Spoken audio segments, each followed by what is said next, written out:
Bismillahirrahmanirrahim. Assalamualaikum warahmatullahi wabarakatuh. Salam sejahtera untuk kita semua. Perkenalkan, saya Dian Pramadana, dosen program studi D4 Sistem Informasi Kota Cerdas, jurusan Teknik Informatika, Politeknik Negeri Indramayu. Dalam kesempatan ini, perkenankan saya untuk memaparkan pernyataan diri dosen dalam unjuk kerja Tridharma Perguruan Tinggi bidang pengajaran sebagai salah satu syarat sertifikasi dosen 2025. Berikut adalah pemaparan pemrograman berbasis web pada program studi D4 Sistem Informasi Kota Cerdas. Untuk identitas mata kuliah, untuk nama mata kuliah pemrograman berbasis web, kode mata kuliah MK09 semester 2 untuk bobot SKS 3 SKS meliputi 2 praktek dan 1 teori. Kemudian untuk mata kuliah prasyarat di pemrograman berbasis web ini adalah mata kuliah dasar-dasar pemrograman. Untuk deskripsi mata kuliah dari pemrograman web ini, jadi mata kuliah ini nantinya mahasiswa akan belajar membuat sebuah aplikasi yang berjalan pada browser secara interaktif serta responsif. Kemudian mahasiswa juga di sini belajar memanfaatkan elemen Hypertext Markup Language atau HTML untuk membangun sebuah kerangka halaman web. Dan mahasiswa juga belajar memodifikasi tampilan dan tata letak pada suatu halaman web dengan menggunakan cascading style sheet atau CSS. Mahasiswa juga belajar menyesuaikan tingkah laku elemen HTML pada halaman web menjadi interaktif serta responsif dengan penggunaan library menggunakan bahasa pemrograman tertentu secara terstruktur baik pada client sheet maupun server sheet. Kemudian mahasiswa juga mampu membuat halaman website dinamis dengan menggunakan PHP dan MySQL. Untuk topik materi pemrograman berbasis web ini sendiri, jadi untuk yang pertama, yaitu topiknya adalah terkait pengantar pemrograman web, kemudian prinsip kerja web, kemudian nantinya pengenalan untuk tools yang akan digunakan pada praktek pemrograman berbasis web. Kemudian yang kedua, terkait perkembangan HTML5, struktur elemen HTML5, paragraf elemen, input elemen semantik HTML5. Kemudian yang ketiga, perkembangan CSS3, kemudian komponen dasar CSS3, kemudian terkait cara penulisan CSS, CSS selector, tata letak CSS, pengenalan media query. Yang keempat, animasi dengan CSS. CSS linear gradient color, menambahkan box shadow, text transform, membuat grafik dengan CSS, kemudian code elemen. Kemudian yang kelima, responsive web design, kemudian membuat media query, membuat image responsif, pengenalan retina image. Kemudian yang keenam, terkait pengantar CSS Flexbox, kemudian Flex Direction, tata letak konten Flexbox, kemudian Flex Wrap, kemudian Flex Ring, Flex Grow, Flex Basic, dan Flex Shorten. Kemudian yang ketujuh, pengantar CSS Grid, kemudian terkait grid template kolom dan rows, kemudian CSS grid unit, kemudian grid column, kolom dan row, kemudian grid gap, grid area property, flexible layout, kemudian media queries untuk membuat responsive layout. Kemudian yang ke-8, JavaScript Basic, kemudian ES6, DOM Selection, DOM Manipulation, DOM Event, Debugging, Object Oriented and Functional JavaScript, kemudian Synchronous and Asynchronous, Promise, Callback, dan Wait. Kemudian yang ke-9, PHP Basic, HTTP, dari Get, Post, Put, Path, Delete. Kemudian konektivitas database, PDO, dan Sculptural Session. Dan yang ke-10, penerapan library JavaScript, kemudian Check Editor, Hexchart, PDF Lib, dan Crypto.js. Dan yang terakhir, ini nanti terkait penerapan Object Oriented Programming atau OOP, kemudian pengenalan kelas, function, method, property, kemudian objek dan konstruktor. Oke, untuk capaian pembelajaran dari pemrograman web berbasis web ini, jadi nanti mahasiswa mampu menjelaskan pengertian pemrograman web dari mulai prinsip kerja web, kemudian tools yang akan digunakan untuk membuat halaman web. Kemudian yang kedua, mampu memanfaatkan elemen HTML untuk membangun kerangka halaman web. Kemudian yang ketiga, mampu memodifikasi tampilan dan tata letak pada suatu halaman web dengan menggunakan CSS. Kemudian mampu membuat halaman web yang interaktif dan responsif dengan menggunakan bahasa pemrograman tertentu secara terstruktur baik client-side maupun server-side. Kemudian yang terakhir adalah mampu menggunakan library yang tersedia untuk membuat tampilan web menjadi interaktif serta responsif dengan langkah pembuatan yang lebih efisien. Kemudian untuk sistem pembelajaran pada pemrograman berbasis web ini, jadi untuk jumlah pertemuan yaitu 16 kali pertemuan untuk 14 kali tatap muka, kemudian 1 kali UTS dan 1 kali UAS. Untuk beban waktu pembelajaran, jadi di pemrograman web ini 1 SKS teori, kemudian 2 SKS praktek. Kemudian untuk UTS nantinya dilaksanakan setelah pertemuan ke-7 dan untuk UAS dilaksanakan setelah pertemuan ke-15. Kemudian terkait kontrak pembelajaran pada pemrograman berbasis web ini, jadi di sini dibagi menjadi beberapa penilaian. Jadi di sini untuk penilaian yang pertama yaitu terkait kehadiran. Jadi di sini kehadiran bernilai 10%, kemudian ada kuis bernilai 10%, kemudian ada tugas bernilai 50%, kemudian UTS atau ujian tengah semester 10%, dan yang terakhir adalah UAS atau ujian akhir semester yaitu 20%. Sehingga untuk total penilaian ini adalah nanti untuk nilai akhir adalah 100%.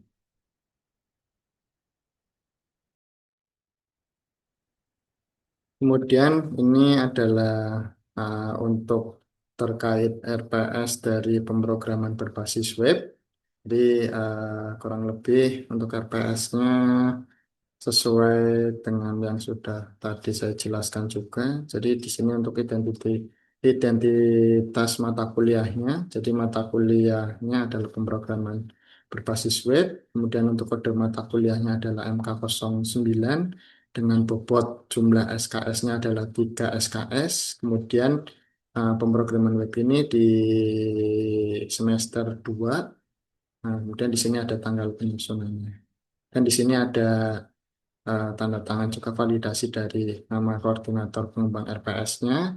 Kemudian ada koordinator bidang keahlian sistem informasi dan ada juga koordinator program studi dari D4 Sistem Informasi Kota Cerdas.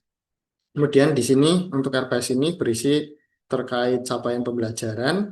Di sini jadi ada beberapa CPL ya. Jadi ada CPL 2, CPL 5, CPL 11, CPL 13 dan CPL 14. Kemudian ada CPMK atau capaian pembelajaran mata kuliah.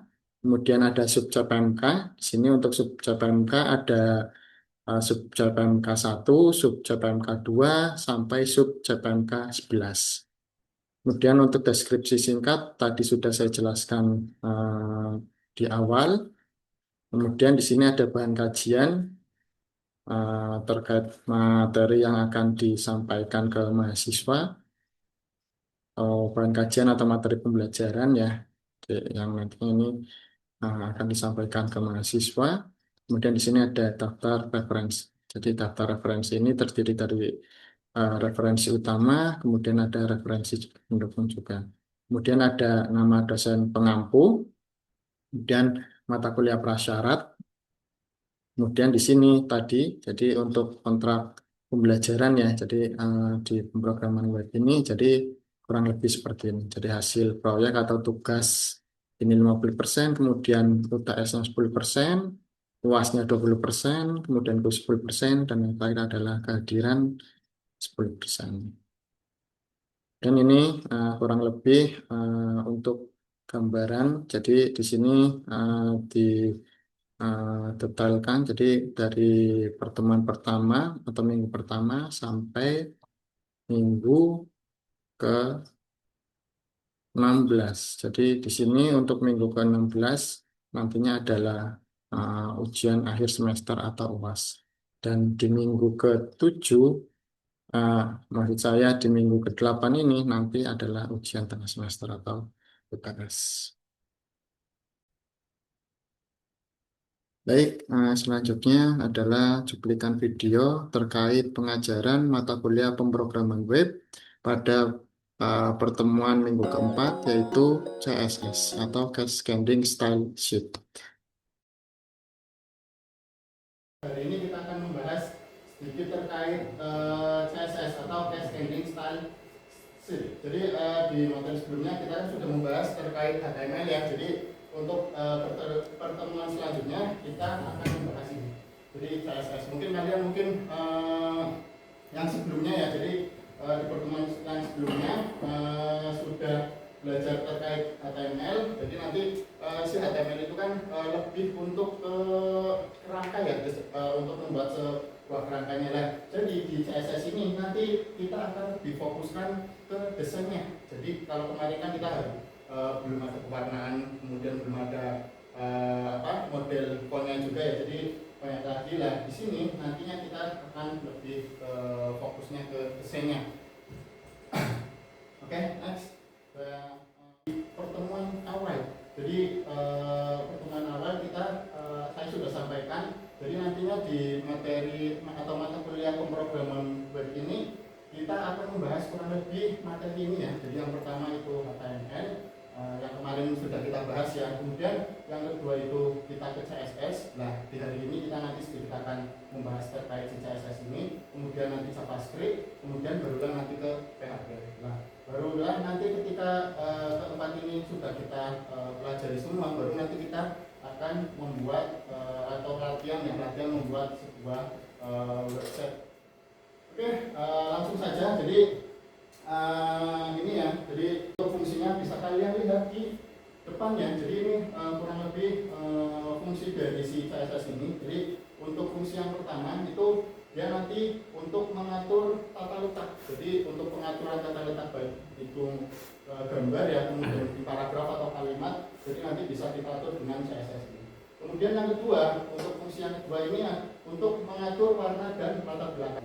Kemudian untuk fungsi yang ketiga, dia bisa untuk si CSS ini dia bisa mengatur untuk fontnya. Jadi untuk mengatur fontnya ini dari mulai ukurannya. Jadi kemarin kan di HTML kita baru main untuk besar kecilnya huruf, masih pakainya heading ya, heading 1 sampai heading 6. Nah di sini nanti kita pakai CSS kita bisa menyesuaikan ukuran font yang kita inginkan. Nah masih banyak lagi untuk fungsi dari CSS ya, nanti kalian bisa baca sendiri materi yang sudah saya share ya. Jadi ini hanya untuk gambaran awal karena next. Nah oke.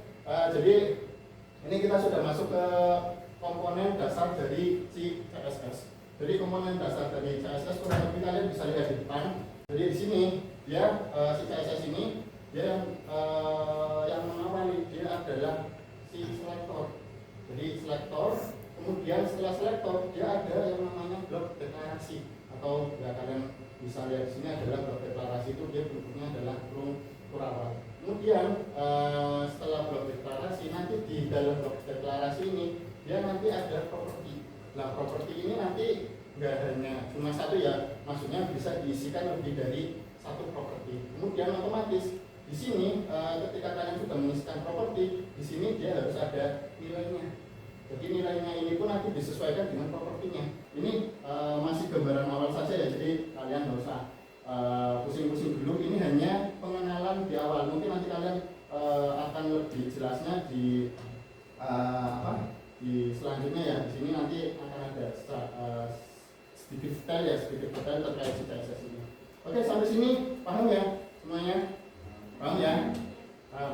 Oke, kalau sudah paham, kita lanjutkan ke style CSS ini. Jadi untuk penulisan CSS ini, jadi ada 3 cara gitu ya. Jadi di sini yang pertama ada inline sheet. Nah, yang kedua ada internal sheet. Kemudian yang ketiga ada external sheet. Jadi external sheet ini. Jadi external sheet ini. Jadi nantinya si file HTML-nya ini sama file CSS-nya dia dipisah. Umumnya si CSS ini yang sering dipakai adalah yang terakhir ini, yang external sheet. Jadi dia itu dipisah. Nah, oke, jadi ini kurang lebih nanti saya jelaskan satu persatu ya. Jadi yang pertama ini adalah yang inline sheet. Jadi inline sheet ini, jadi gini, inline sheet ini dia nantinya si CSS ini dia penulisannya adalah masih digabung dalam dokumen HTML, satu file dengan si HTML-nya. Dan kalau penulisannya itu inline sheet, dia itu dituliskan si CSS-nya ini dia dituliskan di dalam tab body. Jadi di dalam tab body. Kalau si inline sheet, jadi inline sheet itu dia nantinya si CSS tadi ya berupa tadi ada selector properti sama nilainya, dia itu dituliskan di dalam si body.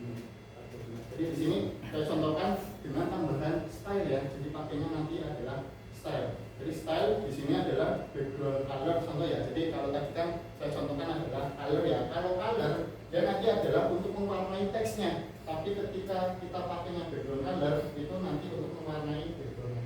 Ini nanti kalian bisa buka di modulnya ya. Jadi di situ sudah ada keterangan jelas. Jadi nanti kalian bisa buka di situ di modulnya. Nanti bisa kalian lihat-lihat ya terkait si properti sama selector properti sama macam-macam nilai. Jadi nanti bisa kalian lihat. Oke, jadi ini ya tadi ya. Jadi di sini kita kembali lagi ke sini. Jadi si kita tuliskan di sini adalah background colornya adalah brown. Kemudian kita kasih color juga. Jadi color ini nanti untuk tulisan saya kasih contoh warnanya adalah white. Kemudian teks elegant. Jadi di sini teks elegant ini dia untuk mengatur tata letak ya, posisi si teksnya. Jadi saya contohkan di sini adalah center dia di tengah. Nah, kemudian di sini nanti kurang lebih scriptnya seperti ini. Dia nanti akan menghasilkan, bisa kalian lihat di depan ini ya, di sampingnya dia nanti hasilnya akan seperti ini.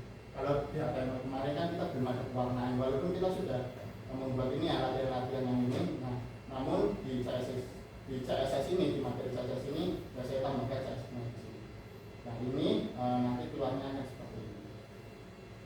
Jadi apapun yang dituliskan di sini ya, di body ini, di sini kan saya tulis di body adalah heading 1 adalah tulisannya adalah desain CSS pertama. Jadi otomatis nanti si H1 ini atau desain CSS pertama ini dia akan dikasih warna brown dengan background warna brown, kemudian tulisannya warnanya putih sama ya teks positif teksnya adalah tengah. Jadi dia akan keluarnya seperti ini. Nah, ini untuk terkait si inline sheet. Nah, kemudian yang kedua terkait internal sheet. Secara internal sheet ini dia nanti dituliskan adalah di dalam si head. Jadi head cuma nantinya dia harus catatan nih. Jadi ketika kalian menuliskan di dalam tag head ini, dia nantinya harus dikasih style tipenya ya. Jadi tipenya dan ditambahkan style tipe di sini adalah nanti teks karena ini menyesuaikan ya CSS ya, berarti di sini adalah teks CSS. Kemudian nanti disesuaikan. Jadi tadi si CSS itu kan tadi ya harus ada selectornya, kemudian harus ada propertinya sama nilainya. Kemudian jangan lupa blok berkat klasnya atau kurung kurawai sama kurung kurawai. Nah di sini jadi selektornya saya contohkan saja. Jadi di sini selektornya adalah body. Nah kemudian untuk propertinya saya kasih contoh adalah background color. Background colornya nanti akan dikasih warna hijau. Jadi seperti ini. Mungkin kita langsung ke saya contohkan saja ke codingnya. Jadi yang kedua tadi ya. Jadi di sini.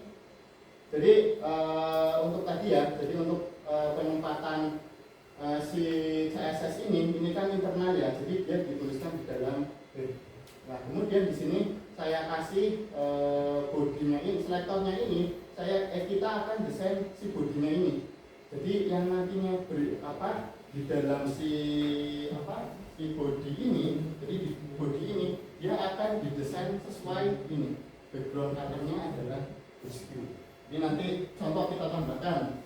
Jadi kurang lebih kalau seperti ini kan dia akan menghasilkan hasilnya seperti ini ya. Jadi dia background colornya warnanya adalah hue. Nah, kemudian kita contoh akan menambahkan lagi mungkin teksnya ini kan warnanya hitam ya, akan kita kasih warna putih. Contoh colornya kita kasih warna ini aqua. Nah, jadi dia juga akan berubah. Kemudian mungkin kita tambahkan lagi posisi ya. Jadi teks, nah, posisinya kita akan kasih tengah atau center. Nah, dia akan bebas seperti ini. Kurang lebih ini untuk contoh sederhana ya terkait penerapan atau pengaplikasian si internal sheet ini. Oke, sampai sini paham ya semuanya ya? Bisa mengikuti ya? Oke, kita lanjut ke style CSS yang terakhir, yaitu external sheet ya. Jadi external sheet ini, nah oke, jadi untuk yang style CSS yang terakhir adalah si external sheet. Jadi external sheet ini yang memang umum dipakai. Jadi external sheet ini beda dengan tadi si inline sheet sama internal sheet. Jadi external sheet ini dia file HTML-nya atau dokumen HTML sama file CSS-nya itu dia dipisah. Jadi kalau tadi kan inline sama internal kan gabung ya sama HTML-nya ya, hanya saja kalau inline itu dimasukkan ke dalam body, kalau si internal itu dia dimasukkan di dalam head-nya. Nah, kalau si external sheet ini dia nanti dipisah. Jadi tapi ketika kalian nanti menyimpan jangan sampai salah. Jadi ketika dokumen HTML ya simpannya .html. Tapi ketika nanti kalian mau menyimpan dokumen CSS-nya jangan lagi .html, tapi nanti .css. Nah, tapi jadi untuk eksternal sheet ini jadi ada penambahan. Jadi karena filenya itu kan terpisah antara HTML sama CSS. Jadi nantinya kalian perlu tambahkan ini link, rel, style sheet, kemudian tipenya. Nah, kita sesuaikan tipenya apa sih? Nah, tipenya adalah CSS ya, pakainya CSS. Kemudian hrefnya ini nanti nama .css. Nah, jangan nanti kalian tulis namanya .css, tapi kalian nanti sesuaikan. Oh, kalian simpan file CSS-nya adalah style CSS ya, berarti nanti di dokumen HTML-nya dia juga harus style.css. Nah, kurang lebih gini contohnya. Ini gini, jadi ini tadi ya, jadi eksternal ini kan dia dipisah ya. Jadi di sini ada dokumen HTML, kemudian di sini ada dokumen CSS. Jadi si CSS-nya ini dia nggak lagi masuk ke HTML di sini. Jadi penerapannya dia nggak di dalam HTML-nya lagi, tapi dia dipisah. Dengan catatan penyimpanannya dia harus si CSS ini dia jangan .html tapi .css. Nah di sini kalian tadi, jadi ketika kalian pakai si external CSS ini, jadi nanti perlu ada tambahan ini. Jadi link, rel, style sheet, tipe teks CSS, kemudian href-nya ini kalian sesuaikan. Nama file kalian pas nyimpen file si CSS ini apa? Contoh saya di sini adalah style CSS. Kemudian saya kasih juga di dalam folder CSS. Jadi jangan juga nanti kalian ketika nggak buat folder CSS-nya, kalian tambahkan CSS juga. Jadi nanti dia akan terbaca. Jadi di sini karena saya memang si CSS-nya ini saya masukkan ke dalam folder CSS, jadi saya di sini saya tambahkan CSS-nya. Nah, kemudian mungkin langsung ke ininya aja ya, ke dashboard-nya aja. Jadi tadi si ini jadi ini untuk si HTML-nya dia sendiri, kemudian CSS-nya itu juga sendiri. Jadi ini adalah untuk dokumen HTML-nya, kemudian yang ini adalah CSS-nya. Jadi sudah terpisah, tapi dengan catatan di sini kan, nah ini disesuaikan. Saya nama CSS-nya saya simpan dengan nama style.css. Jadi di sini pun di HTML-nya ini dia juga harus nyambung. Jadi di sini disesuaikan ya. Jadi tadi CSS-nya kan saya simpan di file namanya adalah CSS ya. Jadi di sini juga harus CSS. Jadi di sini dia harus sama namanya. Jadi baru dia masuk. Kemudian di sini karena saya kok ada CSS slash pak, ya ini karena si CSS ini saya masukkan di dalam folder CSS. Jadi ketika kalian di sini nggak ada CSS-nya, nggak kasih kalian folder, ya langsung saja start. Itu kurang seperti itu. Nah untuk mendesainnya pun jadi ya sama ya sebenarnya, sama kayak yang internal tadi, cuman memang ini hanya dia itu dipisah. Jadi di sini judulnya nanti akan kita kasih font atau model font adalah Arial. Kemudian untuk warnanya kita kasih warna biru. Jadi di sini nanti kita bisa lihat di HTML-nya. Jadi di sini si judul ini kan ini ya, berarti kelas judul itu yang mana? Nah ini adalah kelas judul. Jadi nanti ini adalah kelas judul ini, nanti dia akan dikasih warna biru tadi ya, jadi sesuai yang di CSS-nya. Jadi nanti dia akan dikasih warna biru, kemudian font family-nya adalah Arial. Nah, bisa kita coba di sini. Kalian bisa sambil coba-coba ya, nanti bisa kalau ketika ada pertanyaan atau ketika kalian nggak bisa, nanti bisa ditanyakan. Nah, kalian bisa pakai biasa live preview atau show preview. Nah, ini dia akan seperti ini. Jadi dia sesuai yang sudah kita tadi. Jadi untuk fontnya dia adalah Arial, kemudian untuk warnanya dia adalah biru. Kurang lebih ini ya. Jadi untuk pertemuan hari ini mungkin kita pengenalan awal ya, karena memang masih pengenalan awal. Nanti kita di pertemuan selanjutnya kita nanti akan coba mengaplikasikan CSS ini ke HTML yang sebelumnya, latihan sebelumnya yang sudah kalian buat. Jadi kemarin kan HTML sudah kalian buat tapi belum ada CSS-nya. Jadi nanti di pertemuan selanjutnya nanti kita akan lebih mengimplementasikan si CSS ini ke HTML yang kemarin sudah kalian. Oke, mungkin silakan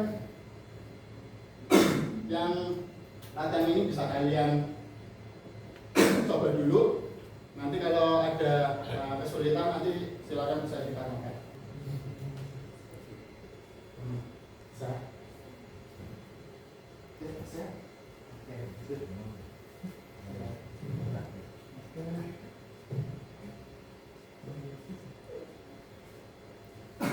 Oke, ada kesulitan tidak untuk awalan ini ya? Ya harusnya karena masih awal mungkin ya harusnya masih bisa ya. Teman ini kan masih awalan, jadi pengenalan awal ya masih sedikit mudah gitu ya, bukan sedikit malah masih mudah gitu ya. Mungkin ada yang belum bisa, mungkin bisa semua ya? Bisa ya? Oke. Kalau sudah mungkin ada yang mau ditanyakan untuk pengenalan awal CSS ini, mungkin ada yang mau ditanyakan? Cukup ya? Paham ya? Oke, kalau cukup nanti mungkin ada sedikit latihan buat kalian ya, latihan sederhana. Nanti bisa dilihat, mungkin kalian baru buka modul di awal ya, buka modul di awal itu belum kelihatan latihannya. Nanti silahkan kalian scroll ke bawah, di situ nanti ada tugas ya, bukan tugas sih tapi lebih ke arah latihan. Nanti di pertemuan selanjutnya, nanti ketika kalian memang masih ada yang nggak bisa, nanti bisa ditanya. Itu oke. Untuk hari ini mungkin saya cukupkan ya, nanti kita ketemu lagi minggu depan. Oke, kurang lebihnya mohon maaf, saya akhiri. Terima kasih. Assalamualaikum warahmatullahi wabarakatuh.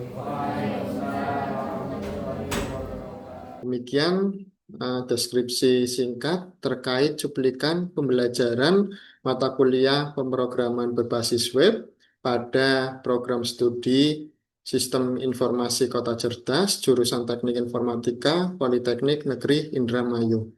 Demikian yang bisa saya sampaikan, kurang lebihnya mohon maaf. Saya akhiri, wabillahi taufiq wal hidayah. Wassalamualaikum warahmatullahi wabarakatuh.